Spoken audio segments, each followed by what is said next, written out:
Question 7, which number is irrational? I have 4 choices: 0.2789, the square root of 12, 2 square root of 25, and then 1.1919191919 repeating. So some helpful hints here in case you've forgotten the difference between irrational and rational. Rational numbers can be written as fractions. They are terminating or repeating decimals, and they're also perfect squares. So those are all rational numbers. Now, irrational numbers cannot be written as a fraction. They're non-terminating, non-repeating decimals, and they're not perfect squares. Other examples, if you see pi, with a number like 3 pi, that's another example of something that's irrational because pi is non-terminating and is non-repeating. So looking here, this first decimal here, 0.2789, this is terminating. It ends. It has an end point, so this would be rational.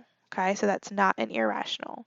The square root of 12, if you put that in your calculator, you're going to end up with a decimal of some sort, and I don't have that off the top of my head. All right, so in my calculator, when I type in the square root of 12, it gives me the simplified fraction, or the simplified square root, excuse me, it does 2 square root 3, which clearly isn't a perfect square because I'm still left with a square root. For a lot of you, when you do this, I'm just going to change my mode really quick in my calculator. You would see it like this, square root of 12, and you'd end up with an actual decimal. So if you get a square root that has a decimal answer, then it's not a perfect square root. It does not have a perfect square match. So square root of 12 is an irrational.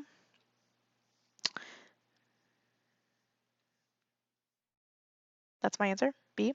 C is not. I just want to talk about that quick because the square root of 25 is a perfect square. That is 5. So this would just be 2 times 5, or 10. And then this last one here, 191919, that's repeating. It's a repeating decimal. It continues forever. That's fine because it's repeating. That also is a rational number.